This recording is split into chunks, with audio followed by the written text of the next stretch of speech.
My name's Steve Balich, and I'm the chair of the Homer Republicans, with Jay Rhodey, Christine MC, and Angel Shake. A lot of people got emails from us. We've been trying to get everybody involved, which thank you to the community for coming out, because this is horrible on every front.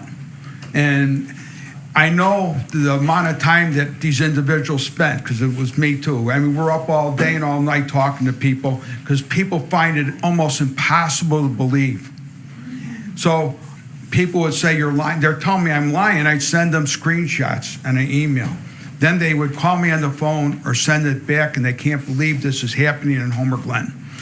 And everybody, I'm talking about Republicans, Democrats, we don't ask you what your political thing is. It's about kids. And the community has really came together on this.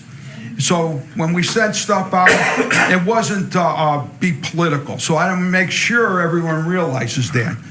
But what everybody said, I talked to the superintendent, and before the meeting started, I gave him an envelope signed by 135 elected officials that was headed up by Senator John Curran's office. And you know what? It's not political, but when you get, I'm supposed to represent you. All them people, all 135 people that are on that list represent you. And they need to make you know that we care. And we don't care about what you believe or anything else, except that you want your kids safe.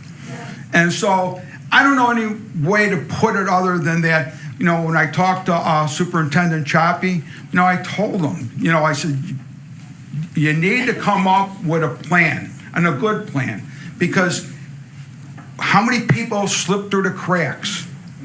And we don't know. How many people, what are the policies for all this?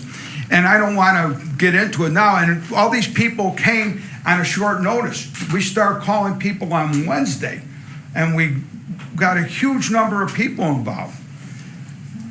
Tuesday, my guess was going to be somewhere between 1,000 and 5,000 people coming. Yeah.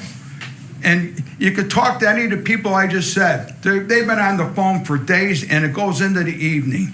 And everyone's saying the same thing. How can we trust the school?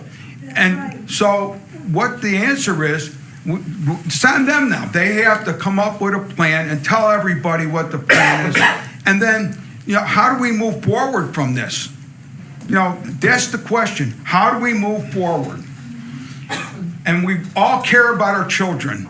And the school board, they care about the kids too. I don't know if you got kids in the school, but I'm sure everyone cares about their kids and the kids that are being taught here. But we have a big problem. It's the elephant in the room. What are we going to do next? Yeah. And so Tuesday, when the meeting comes, I would hope that you won't have a thorough plan because it's too short of a time. But I hope you guys can come up with something to tell everybody how you're going to protect our kids, how you're going to make sure nobody gets hired again like this, and how do we know that nobody slipped through the cracks? Because that's what probably everybody else is going to talk, is going to say the same thing. So that's all I got to say, and thank you for firing the guy, because that's pretty much what our letter said. What I was talking about, the rest of it was planned for Tuesday. But thank you for firing the guy, because that's the first step to fixing this problem.